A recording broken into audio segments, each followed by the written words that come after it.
Oh yeah, I've been talking for about 5 minutes and my microphone's off. Great. Thanks very much. I was just saying this meeting is a check-in, and we will be having one of these every week on a Wednesday. And the purpose is to really just monitor the progress of each task.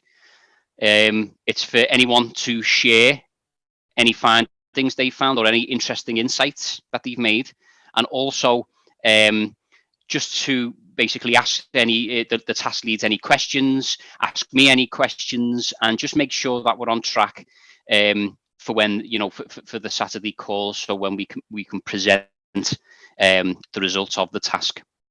So yeah, it should be good. Is my microphone working? Yeah, it's working. Cool. Okay, so I got a few questions, so I can start. Yeah, of course. Right. Yeah, we make now. What are we? 2 minutes past 2. Well, in my area anyway. Yeah, I'm actually waiting for Oasis. So me and Oasis are stuck on the pipeline. So I completed the mean strategy, the simple computer, but I'm a little bit confused on a few things. So I got confused on categorical features. So there are a few features that it was giving me a few errors, right? So if I can share my screen. Yes, please. You should be allowed to. I've give access for sharing the screen. All right, perfect. Let me do that. All right, so can you see my screen? Yep. All right, perfect. All right, so here's my Jupyter notebook parking. So this is the process basically that I was trying to.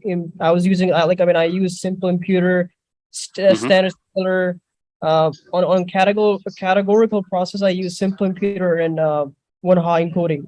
So, I mean, I was good here, but I'm gonna show you right now.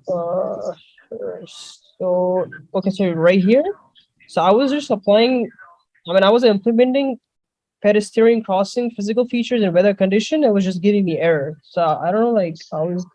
So okay, what's the error say at the bottom? It is showing me a given column is not a column of the data frame. Okay. The last address Patricia has for her daughter's adoptive parents. It's all transformers using X parameters. Okay, go. Let's have a look at the code. Back up to the. Yeah, go up. Look at the code. All right. Here's the code. Oh, did it pass away? I'm sorry. I would guess if it was me that there's probably either a misspelling or a slight difference in one of those two column names.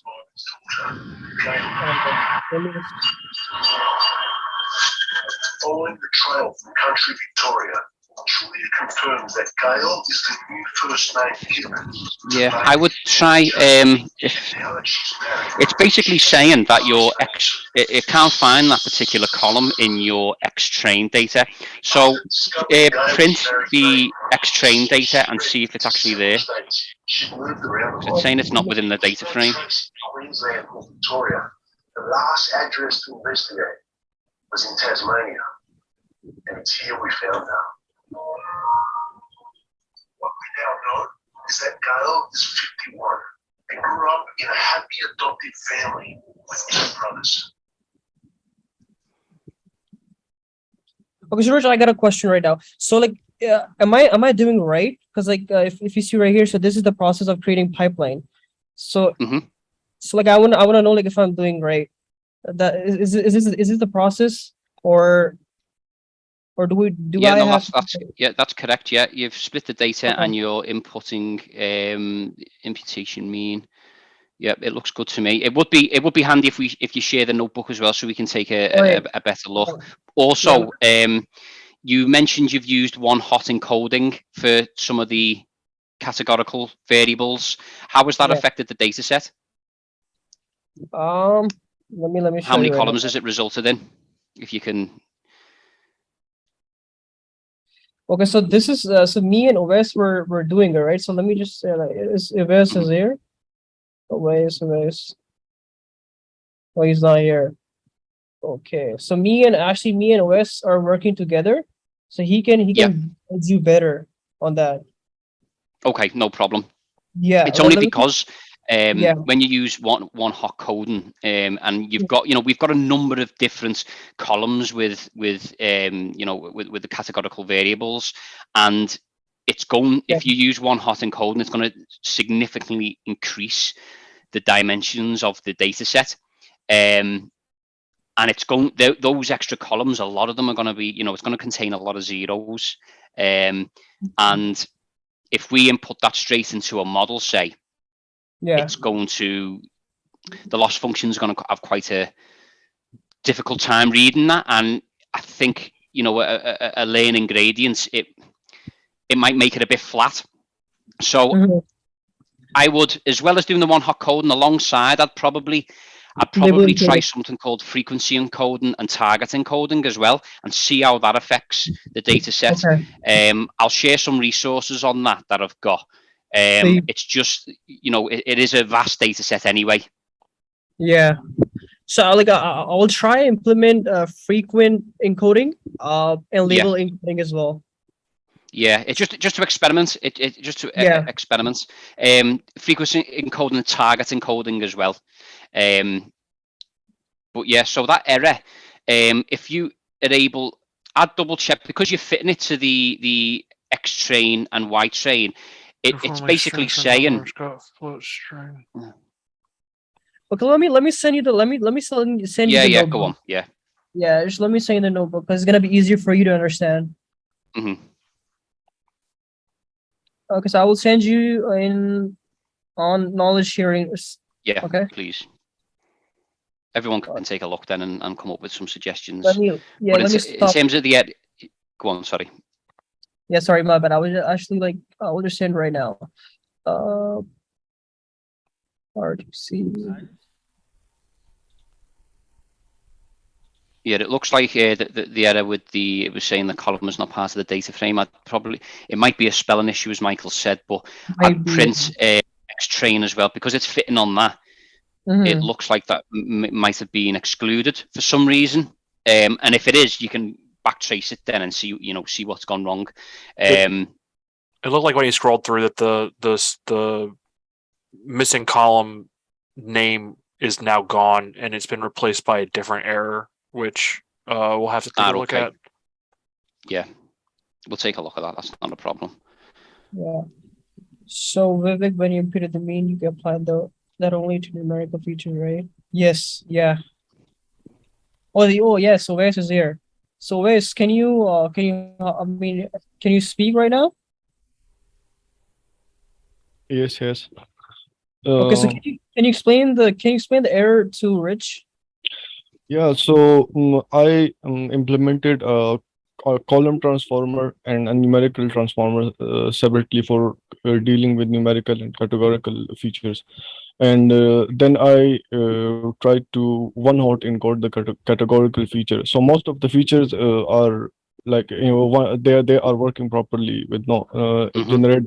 So but there are three or four features that generate error when I try to one hot encode them. But I think that's because I have not I have not checked those columns in detail. Like there is a, a data type error, yes, but if I look into it in details, then I will be able to fix it. But for Yeah. now, that's all I've done. Cool. Yeah, from what I've just seen, I'll check your notebook, Jay, and I'll take a look. And for the rest of the team, feel free to take a look as well, and we can make some suggestions from there. But as of now, it's looking good. We're following the right steps to build a nice, 4 separate data sets. Yeah, I think you'll have no problem finishing that for Saturday, and we can move on to the EDA. Then the EDA will be slightly different, and we'll be able to put some applied statistics on there if the columns have been transformed. It will be, maybe give us slightly different insights than we've looked at so far. So I'm looking forward to that. But yeah, as someone said there are a few columns that are categorical but have a lot of categories. It might not be very wise to encode them all that way, and that is true. So, you know, the frequency encoding and target encoding, they might help with that, because, you know, the phrase, the case of dimensionality, you know, it's already a large data set, 34 features. If we start hot encoding everything with that amount of categories, we're looking on hundreds of different columns. So there's just different techniques to try and keep the dimensionality down. So yeah, feel free to explore them. And it would be interesting if you do, you know, if you can, you know, the difference of encoding, have a different type of encoding in each data set. That is a possibility. You don't have to do that, but, you know, it might make interesting work, especially in the EDA part, and we can compare the data sets between each tasks. Jay, you've got your hand up. Yeah. So like I tried using iterative imputer. Me and OS use iterative imputer, median, and mean. Mhm. So till now everything is good, but we're just Yeah. having a problem with key and imputer because it's taking a lot of time. So do you have any suggestions? Do you have any suggestions for us if we can use different technique, or, you know, or should we go with key and imputer? The KNN imputer, if it's taking a long time, you know, it's probably, you know, a lot of people think it is the strongest sort of method of imputation. But if it's going to take a lot more time, its value, you know, the time it takes might not be, you know, be returned to us in value it gives. So, you know, if you can, yeah, someone said maybe split the data into smaller chunks. That is a possibility. What kind of is it? I can't remember what it is now. The neighbors. What's the value of the neighbors you're using?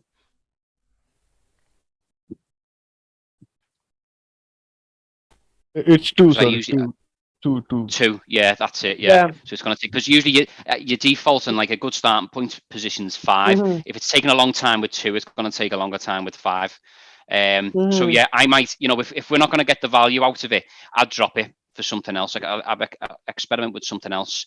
As I say, you know, if it takes too much time, you'd have to just, when can we say it's good enough, kind of thing. So yeah, from what I've seen, you're looking, you know, you've done very well at the moment. But yeah, you can split the data into smaller chunks and just see how that affects the distribution. So maybe split the data into, you know, 10,000 rows, and, you know, make 2 copies of it, and impute it, and then do something, you know, use another imputer, maybe, you know, on the mean or the median or whatnot, and then compare the distributions. I mean, if the KNN imputer really outperforms any other technique, it might be worth letting it run. If not, I mean, I can't see it giving more value if it takes that long. But, you know, it could be an experiment that you can run. All right, perfect. Let's have a look at it. What people said. There are a few features about the final model. Yeah, that is true. But I think I'd rather leave that to the feature engineering team.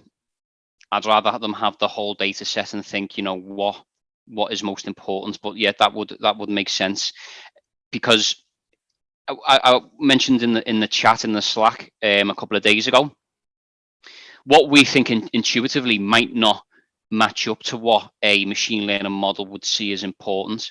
So the second role class is, this was the example that we used. The second role class is an indication of the road a second car used in a collision.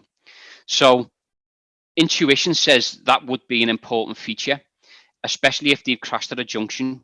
Because if you've got a junction, you've got one road that's 30 miles per hour and you've got another road that speed limit is 70 miles per hour. The second role class will indicate which one is which. So intuitively, that would make a lot of sense to keep in our data set to predict severity. However, you know, a machine learning model may not see it that way. So we have to be careful not to drop too many features before we get to the feature engineering stage, just because we can't guarantee that, you know, that's going to be the way it is. The machine's going to see the value in that feature. So yeah, that is one to consider. The second role class shows 40% null entries, but they are not null. The null is unclassified. It's the same as unclassified. The driver, I'll tell you now. I've got my glossary up there. Give me 1 second. Can't remember off the top of my head.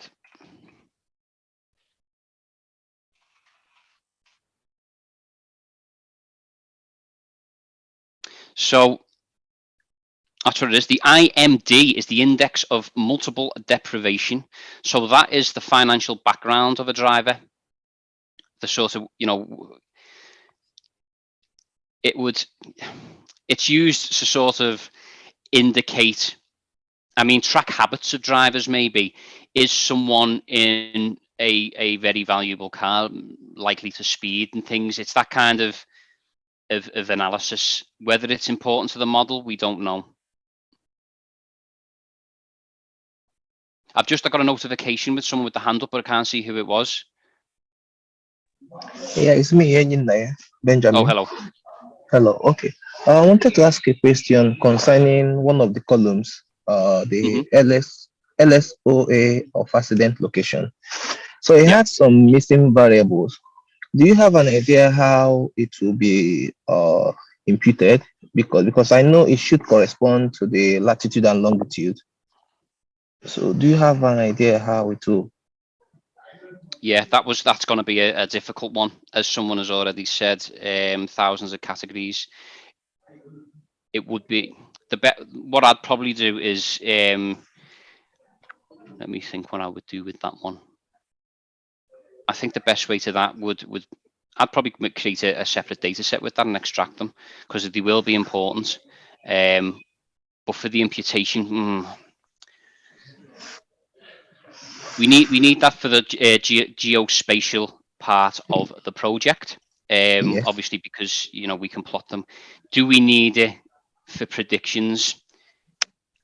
Probably not. No. Only because we have the road classifications, and that tells us the location of the accident in terms of what the road surface is. To make a prediction of severity, we don't necessarily need to know what the geographical location is like. The weather would be important, the type of junction would be important, the type of road would be important, but where it actually happened in terms of address, I don't think so. Okay. Okay, so So it's that safe might be maybe to drop so it. Yeah. It would. I would recommend dropping it, but we need it for the geospatial data set. So that's one for the data engineers to think about. That's going to be probably one of the most important feature for the geospatial analysis. So their data set we would have to include it. However, would we necessarily need to change to make it categorical to plot the data? No, we don't, because they're the actual the longitude and latitudes. They would have to use them separately if they were going to build a predictive model or a time series where we can move the if we plotted it in like a plotly map. If we want to move it over the time period and maybe one year in the future, we would have to encode them into a numerical value if necessary. But yeah, that is an interesting point, and yeah, I'm glad you raised it. I would probably drop them from the normal predictive models, because as you say, it's just mapping locations. Okay, thank you. Joel, that is a good suggestion. It is possible. I think Kevin shared a system where you could input the longitude and latitudes and get where they were. I'm sure there will be a data set around somewhere, or some sort of resource where we can match them longitudes to cities and perhaps make them. But we already have in that data the local police and the city name. So it might be useful for EDA, but I don't think it would be useful for building a model or any sort of featured engineering, because we've already got that a similar type of data in there. But yeah, that's a good point. Thanks for raising it. Has anyone got any ideas of how you'd handle that? Handle the longitude and latitude data?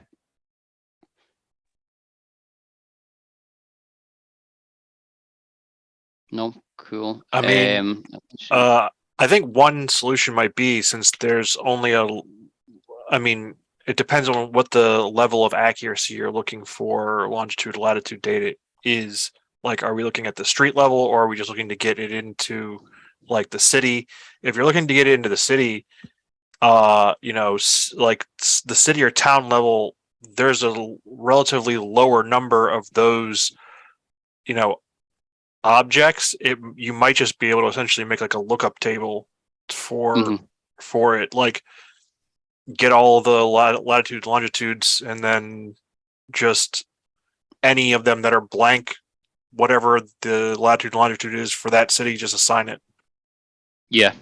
Because Yeah. that doesn't require a ton of processing, because it's just you build the table once and then you can pull the data from the table. Yeah. The level of detail at them longitude and latitudes, Kevin checked them online, and some of them, it brings it down to literally the street out and what property it was outside with the number and everything. So they are quite detailed. I think, do we need that level of detail? Probably in the geospatial mapping. But again, it might not be necessary. I mean, if we focus on one city, maybe if there's an option to look at, like say Birmingham in England, the street level would probably be handy. But if we're looking at a total UK map or a particular county in the UK, probably not. We probably won't need that level. But yeah, that's a good suggestion, Michael. Have I got any more questions in the chat? Yeah, labeling coding works better. If time was included, we would know that the accidents happened during peak times, like between. Yeah, so splitting them down into rush hour, between 7 a.m. and 10 a.m. or whatnot. That would be an option. I think someone actually done that in the EDA analysis. Yeah, Vivek. Yeah, I remember. Yeah, it was you, wasn't it? Cool. That is a good idea. But that's the thing. Group. If you have a column with a number of different categories, if you're able to group them and make them into 5 categories, say, then you could one hot and cold them, label and cold them or whatnot. That would be a good idea. But in terms of the geographical locations, we already have a city name. We've got the local constabulary name, so I don't think it'd be fruitful.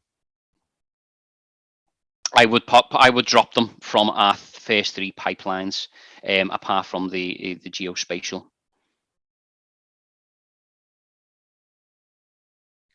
What else have we got? We can cluster geolocation data using nearest neighbor and give different values to different cluster. That could be an option. It might be overkill though, especially because 3 of the 4 pipelines aren't really going to be using geospatial data. It was only the 1 pipeline, so that would be an option for them, definitely. If someone is driving after 12 a.m. at night, I'm usually suspicious, yeah. They might be drunk. But yeah, I think that is a good observation.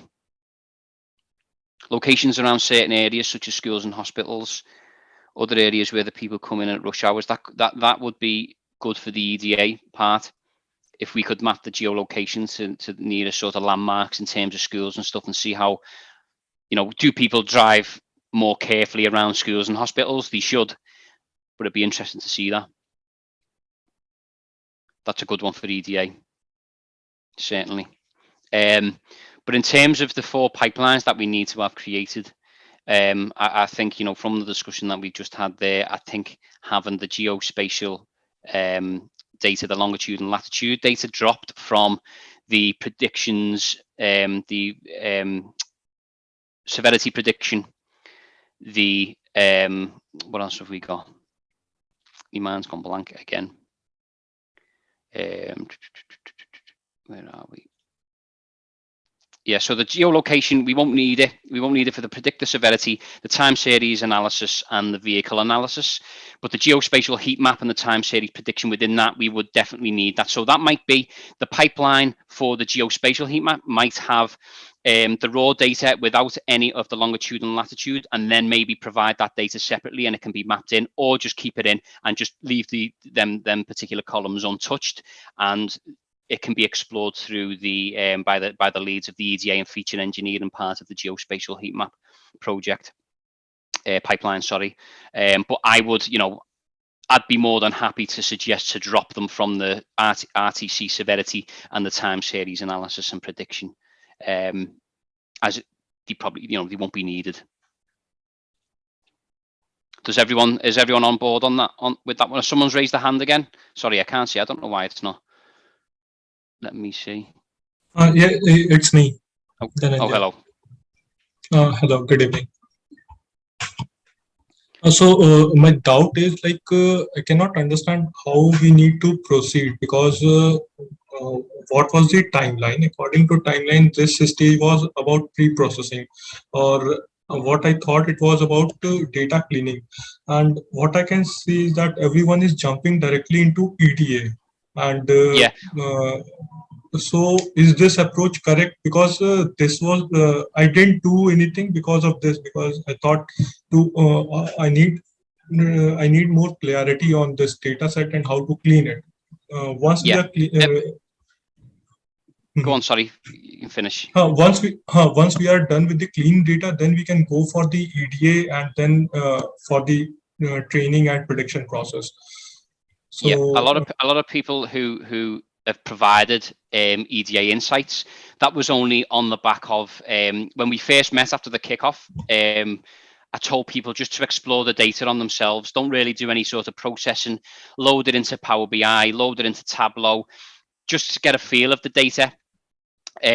Just to get, share some insights that you've found. If you've sort of categorized things in different, people will be categorizing things in different ways. Just explore the data, perform a bit of initial EDA, and then once the first week officially starts, the data engineers will start to clean the data. Once the data is cleaned, and we have 4 data sets, 3 being from the accident data and 1 from the vehicle data, the columns will generally be encoded into numerical values.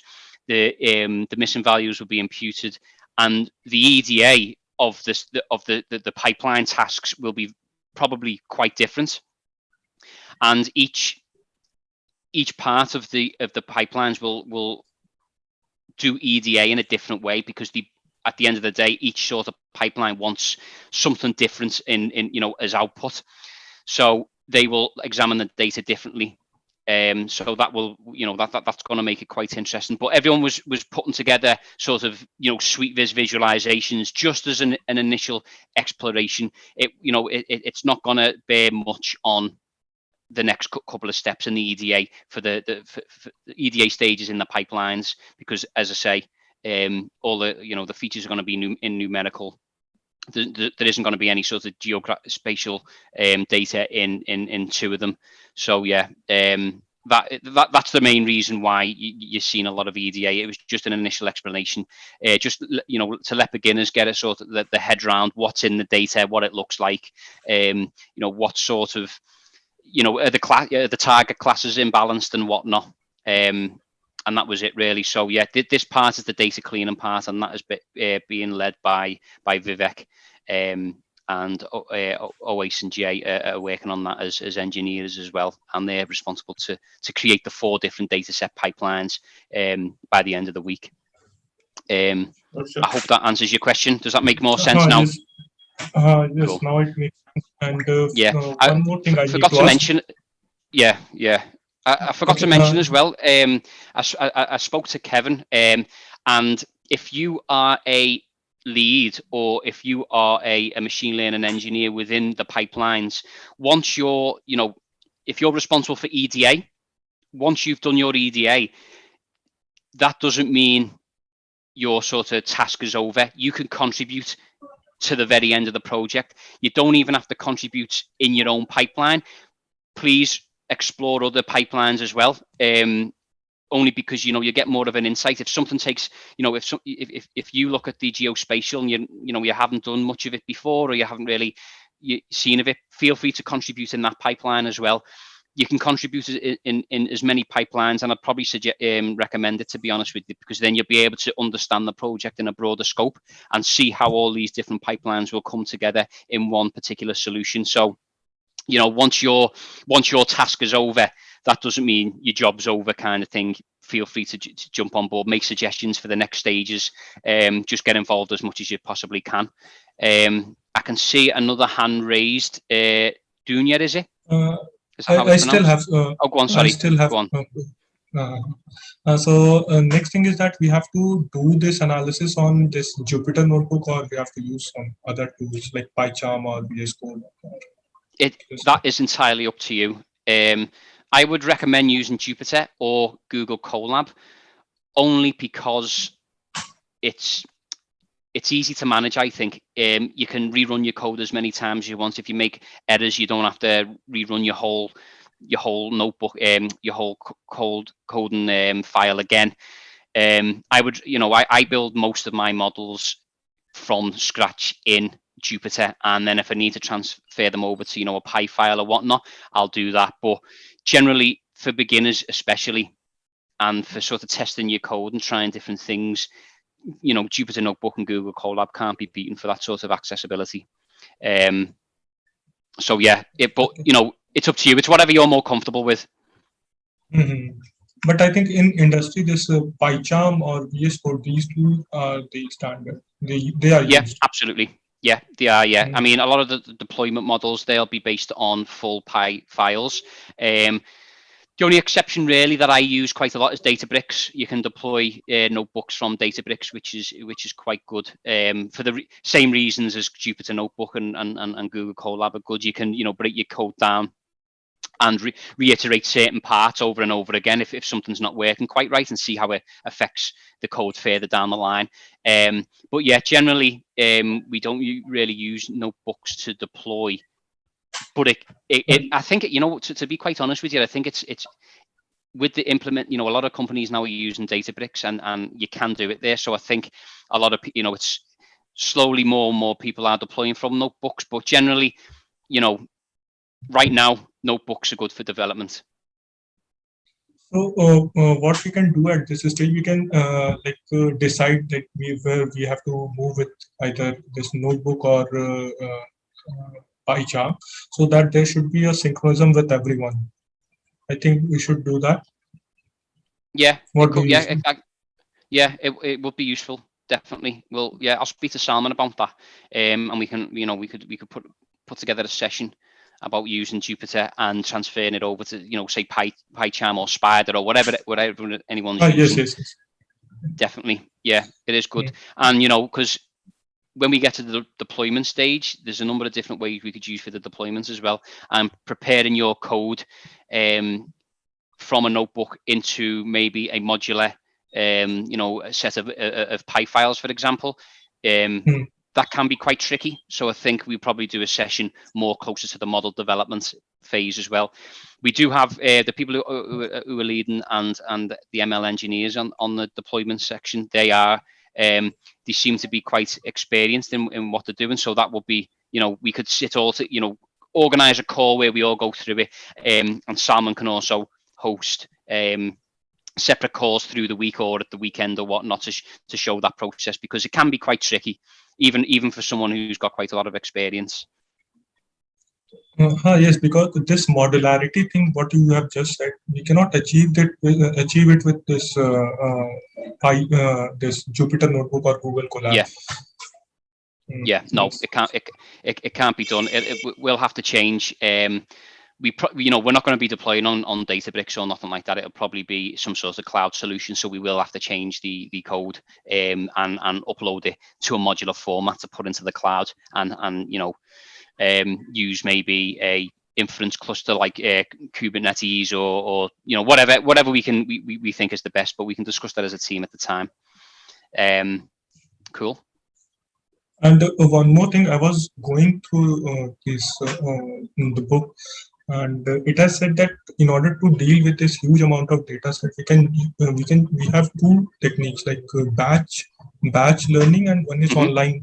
So Yeah. do you have any reference to this articles? Because I didn't find any article that said you can proceed in this way. Yeah, okay. Yeah, I've got a few resources on that. Yeah, I mean, our deployments, I would imagine it's more likely to be a batch deployment, because if you're a local authority, you're not going to basically have your accident data come in line by line. So it wouldn't be like a sort of online, off the cuff sort of prediction. It would be probably batched. You'd probably input a month's worth of data and so on and track it that way. So yeah, I've got a couple of resources on that, so I will definitely share them in the knowledge sharing channel on Slack. Sure. I would be needing that. And okay, the last thing that this task lead and co-leads have been decided. Mm-hmm. Yes, Okay, they have. I didn't get. Okay, I didn't get any information on that. Oh, it's what I've done in the problem statement channel on Slack. I've pinned a post basically outlining how we're going to tackle it, and there's a link to a Google sheet there. You can go on there, and it's got the task leads and the co-leads for each particular pipeline and each particular task within that pipeline. Okay, I'll look for it. Thank you. Cool, not a problem.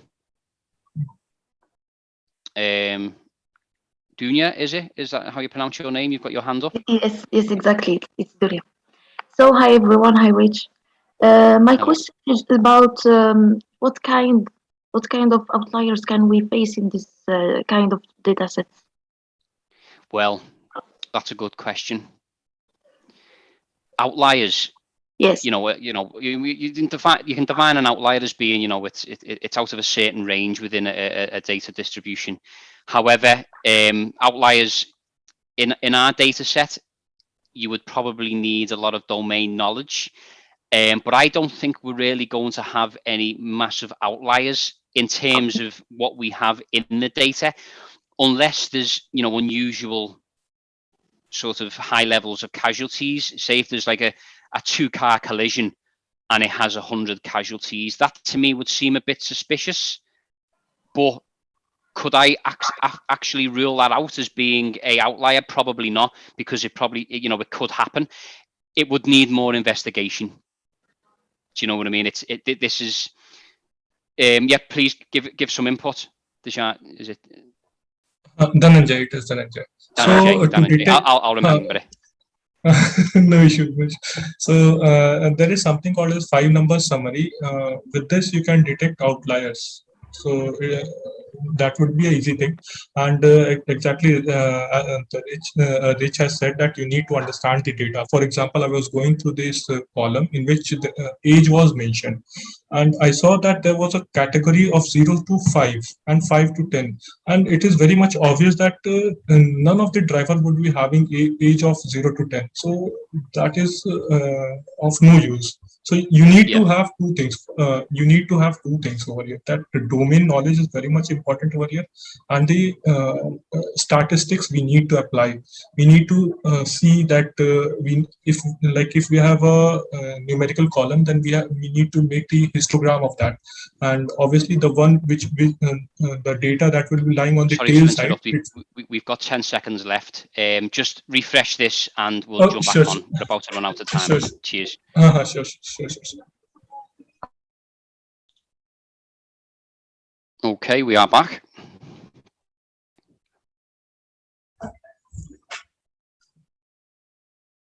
Shall I go on? Hi. Yeah, it's a pain when it does that. We only get 40 minutes, and it flies over when you're having a good discussion. So what we were saying then, talking about the applying statistics, that was the last thing I heard. We can apply statistics over here, if we have continuous column, in that case we can make the histogram, and on the tail end it will obviously tell us that these are the outliers in our data set. if the data is let's say if it is right skewed or it is left skewed, again then we can tell that this portion is outlier, so we can work with that. So mainly histogram is the when we'll draw histogram or like KDE plot, it will give very much idea idea about what are the outliers in the data set. Yeah, definitely. That's the thing. It can be quite a rabbit hole dealing with outliers, because statistically it might look like an outlier, but if you're in a field where a particular measurement, for example, can have values very high or very low outside of a normal distribution, if that is something that can be observed and is recorded as being observed, would it be an outlier? It depends on your sort of what you have in mind as a solution, but it's a very good point. Using histograms is a good way to measure them, basically checking them in the interquartile range as well, box plots and whatnot. But yeah, I would, if you're checking for outliers, I'd go through the first numerical columns that hit first. I would probably check the age of the drivers. Is there any that are above 100? Should someone over 100 be driving? Probably not. But is there a chance that there is someone who's over 100 who drives? There probably is somewhere. But is that particular? If there's one person there, is that particular information going to be very important? Probably not. So yeah, there was a number of very low ages, between 10 and 15 and things like that. I can imagine there was going to be some kids stealing their parents' car keys, but is it going to be a significant problem? Probably not. There's not going to be too many occurrences of that, so you could probably classify them as being an outlier for sure. And let me just load up chat again. Sorry. There was a couple of chat messages. I've seen it. There was a bit of a discussion going on before we left. Has anyone got any input from what was being discussed? I didn't happen to see it.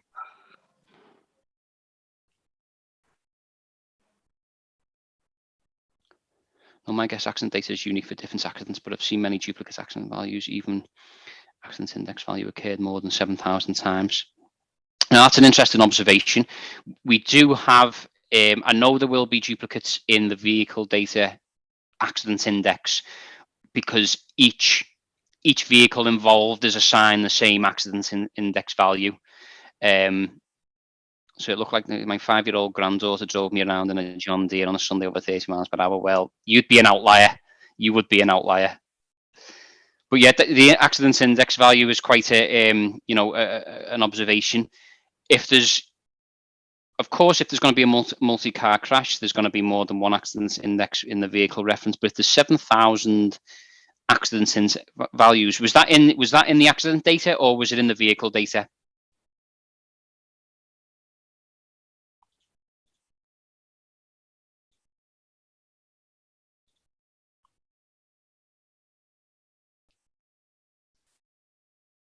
It was in the accident data, and I've noticed many duplicates. So that'd be quite interesting, because that data has come directly from the government website, the UK government website, Department of Transport. It would be interesting to see why these duplicates are in the data.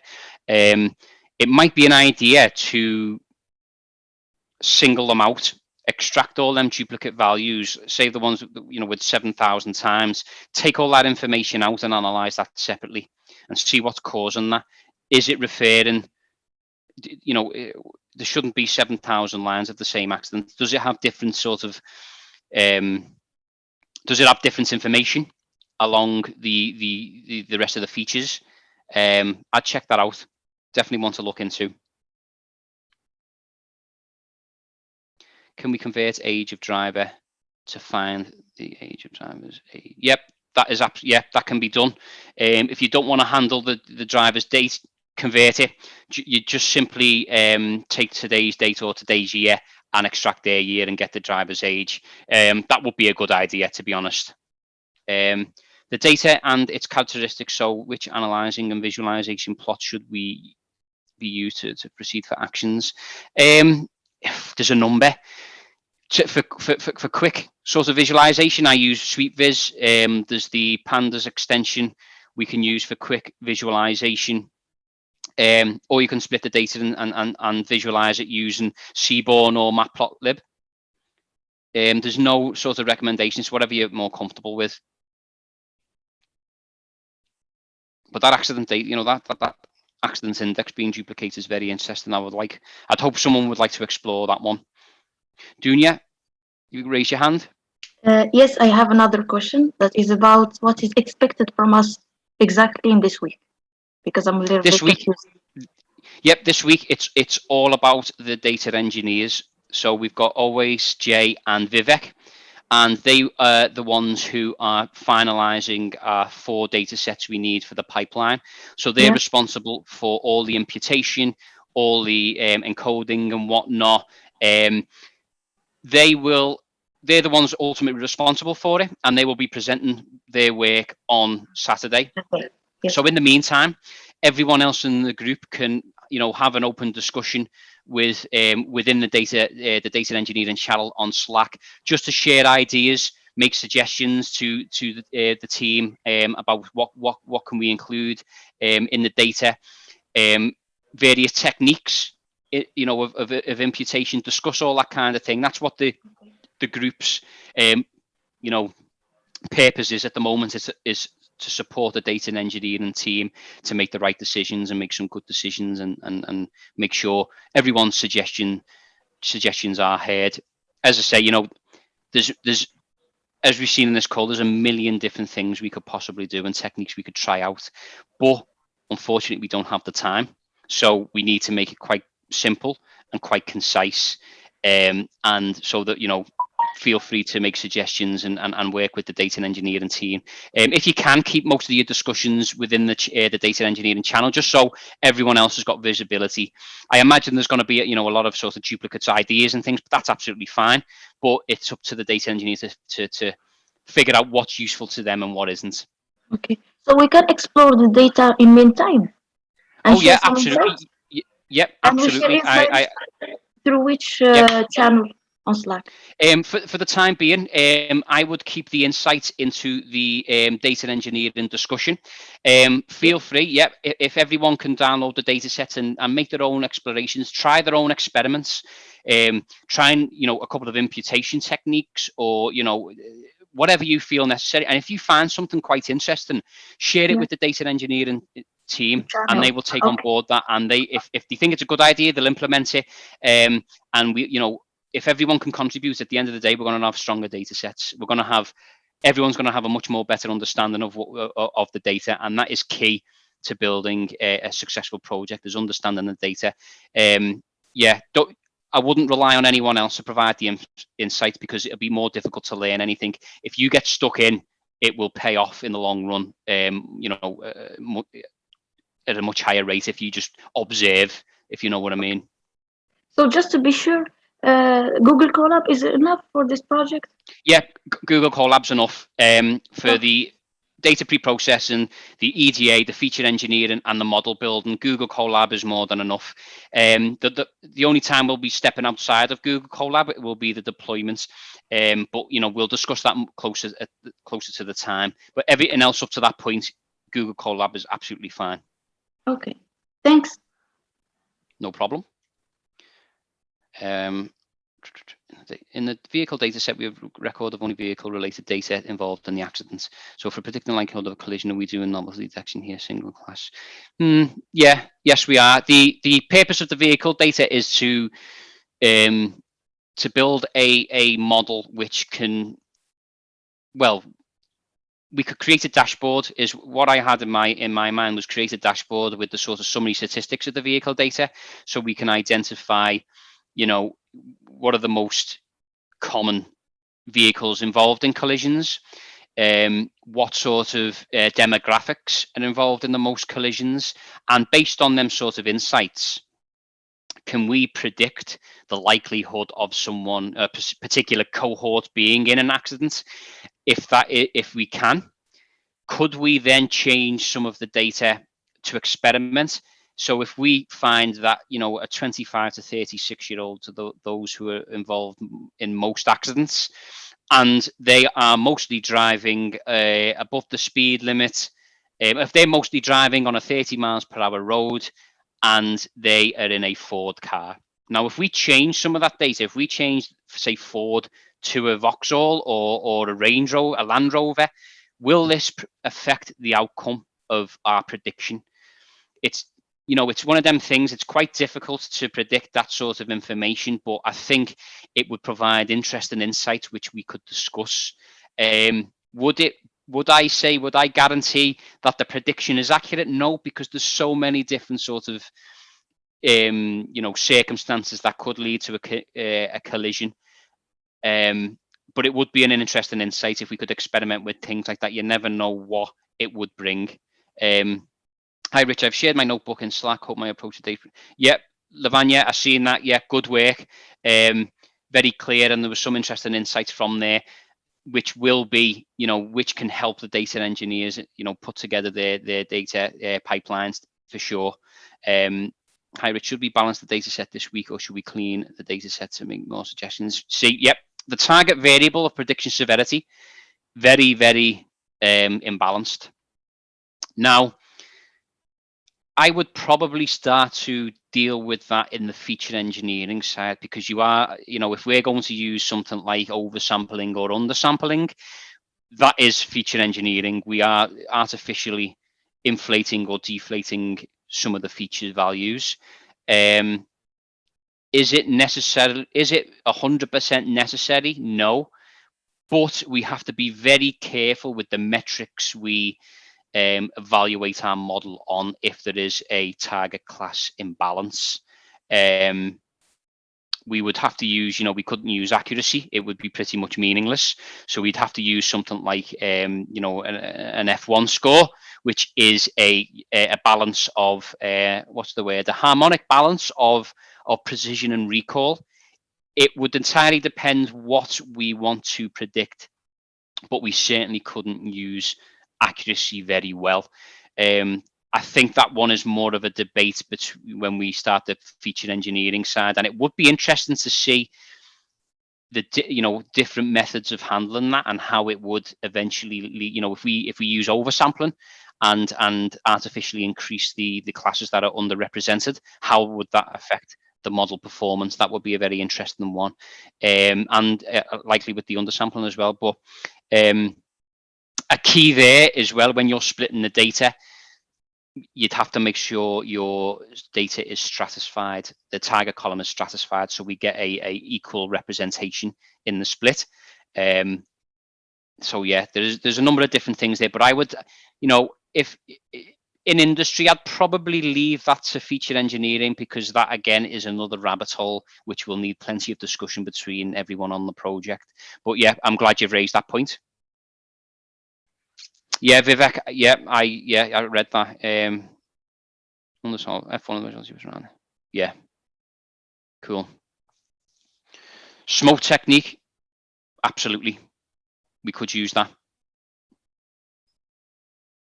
And that's a good idea, Manasseh. We could certainly take a look at that. If anyone doesn't know really what that is, I'll share some resources. I think we used it in our last project in the Philadelphia, and it seemed to be quite effective. But yeah, I won't go into the details right now. I don't want to. We've overrun already. I don't want to take up too much time. But yeah, I'll share a couple of resources. That's a good suggestion, Manasseh. But yeah, as I said, that is one for feature engineering, and I would think, because we'd have to really the feature engineering is make, you know, we've got the data cleaning stage and stuff like that. Yeah, we make the data nice and clean, pass it to the feature engineer, and the feature engineering it's all about fine tuning it to get the most out of our data so the model can perform at its best. And handling a severely imbalanced class is part of that process for sure. I think that's all we've got in the chat. Is there anything else anyone would like to share? Please raise your hand or pop it in the chat.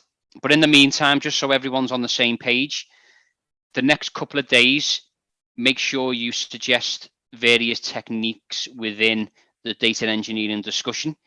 The data engineers are responsible for creating the 4 data pipelines we need to progress to the next stage, which is EDA across all 4 pipelines. We can, we will be able to draw some greater insights out of that stage, because everything will be numerical. It'll be nice and clean. All the empty, the null values will be filled or dropped.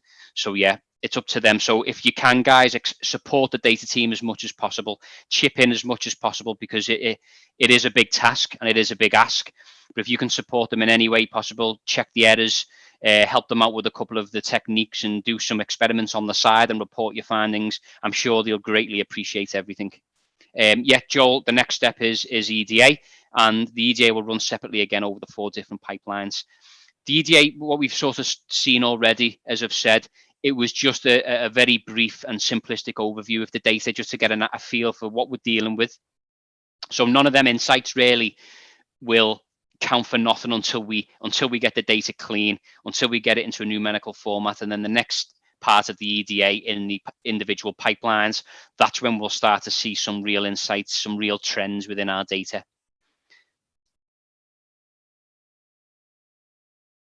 Yeah, Vivek, you know what? That's, it is a good point. We'll have to think about this at a later date. But yeah, initial thoughts, it could be used, but will it be effective? Who knows? We'll take a look. That's part of the process. It's going to be an iterative process anyway. We're going to try and use a number of different techniques on our data set to really drill down on what we can to make the data as nice as possible. But it's part of the process. We'll try as many ideas as time allows. Any other questions, anyone? Is everyone on the same page? Has everyone understood, what we need to do by Saturday?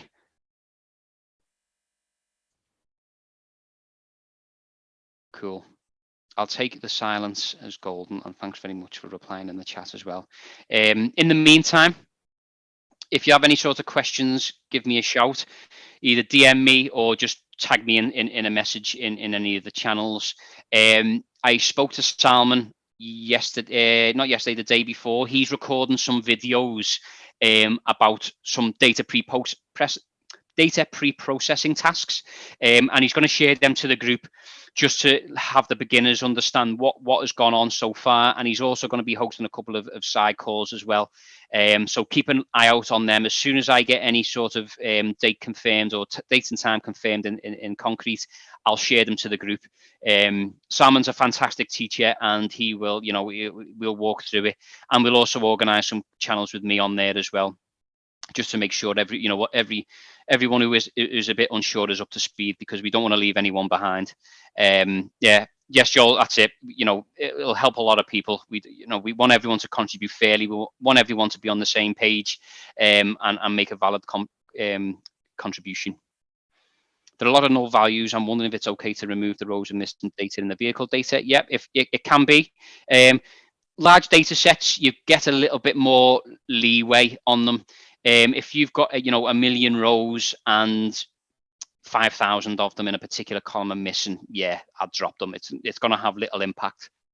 Now, another thing, I've got the ground zero data, the clean data with no missing values. So what I'm going to do, when the data engineers are finished preparing their data sets, I'm going to go through their imputation techniques and compare them to the ground zero data, and see how well these imputation methods have worked, which will be quite interesting to see. So once they've submitted their data pipelines, I'll do a summary afterwards and see what, how we did compared to the real life data, which I think will benefit everyone. No, the data pre-processing isn't done. Saturday is the deadline. Then we move to EDA.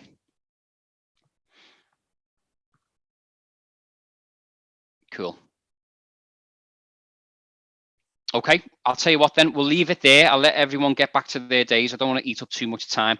As I say, any questions, give me a shout on Slack, or, you can speak amongst yourselves, post it in any of the channels, message me directly, whatever you want to do. And I'm looking forward to Saturday. Just a reminder, everyone on the team, you're all part of this. Give a hand to the data engineers. It is a big task. they need all the support they can, and you'll benefit from it as well by learning more. Help each other, and we'll get through it, and we'll create a fantastic project. But thanks very much for attending. Yeah, you have a nice sleep, and we will catch up on Saturday. Thank you very much. I'll see you soon.